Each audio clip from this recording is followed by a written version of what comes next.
Assalomu alaykum qadrli do'stlar, bugun ham xudo xolisa foydali mavzu bo'ladi. Perlit va vermikulit haqida men sizlarga ko'p bora gapirib berganman. Bugun bo'lsa tuproq uchun yana bitta zo'r qo'shimcha seolit haqida gaplashamiz. Perlit va vermikulit vazifasi tuproqni yengil qilish, tuproqdagi namni saqlab berish bo'lsa, seolitning vazifasi ancha keng. Seolit qo'shilgan tuproq har doim yengil bo'ladi, tuproqda havo yaxshi aylanadi va seolit tuproqdagi namlikni yaxshi saqlab beradi. Qo'shimchasiga seolit o'simliklar uchun yengil tabiiy oziqa sifatida ishlaydi. Buni tarkibida o'simliklar uchun kerakli moddalar bor va seolit o'simliklarga tuproqdagi moddalarni o'zlashtirishga yordam beradi. Juda ham foydali narsa. Do'stlar, seolitni tuproqga ko'p qo'shish shart emas. Videoning oxirida men sizlarga qancha qo'shish kerakligini tushuntirib ko'rsatib beraman. Birinchi bo'lib men sizlarga seolitni to'g'ri tanlashni tushuntirib bermoqchiman.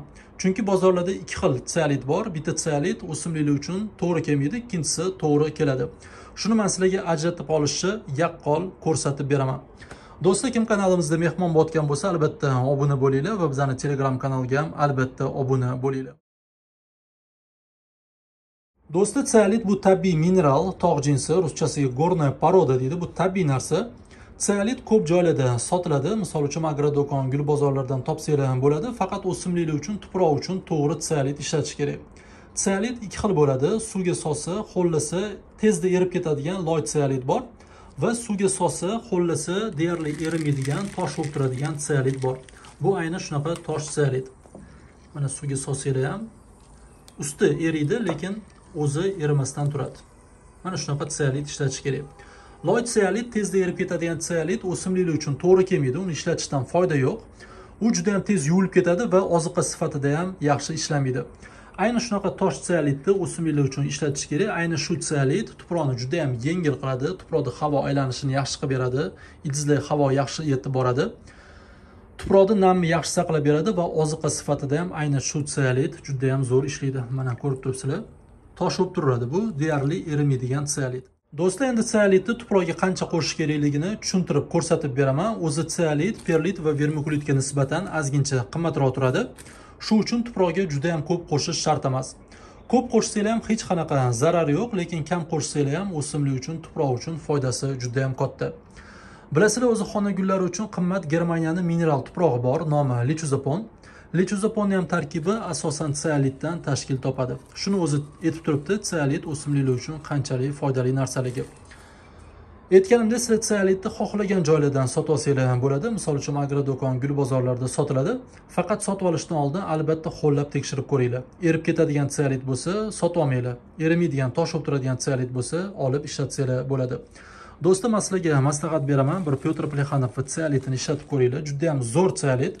Mana hajmi ham juda ham zo'r. O'zi har doim hajmi shunaqa perlitda ham, vermikulitda ham, seolitda ham hajmi mana shunaqa 3-5 mm bo'lishi kerak.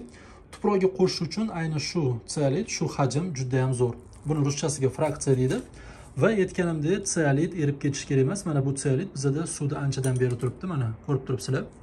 Juda ham zo'r, mana tosh bo'lib turib, g'irchillab turibdi. Shunaqa seolitni har doim ishlatinglar.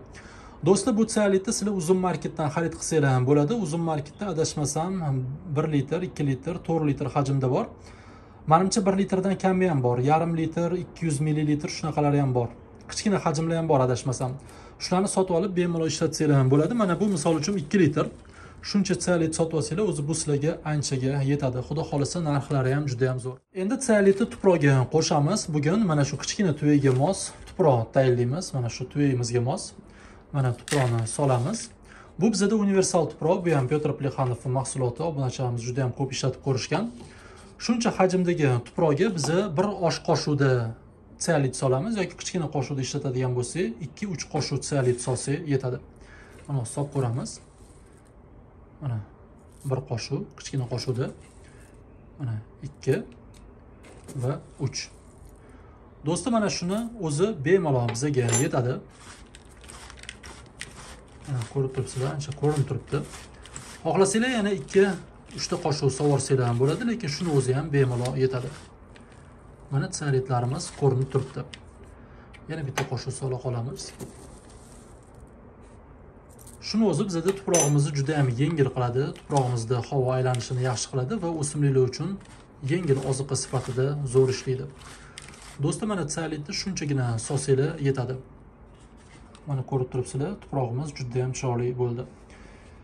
Aytganimdek, xohlasanglar bu tsiolitni uzum marketdan xarid qilsanglar ham bo'ladi. Men birinchi kommentariyada shuni uzumni ssilkasini qoldiraman, o'sha yerdan kirib olsanglar bo'ladi.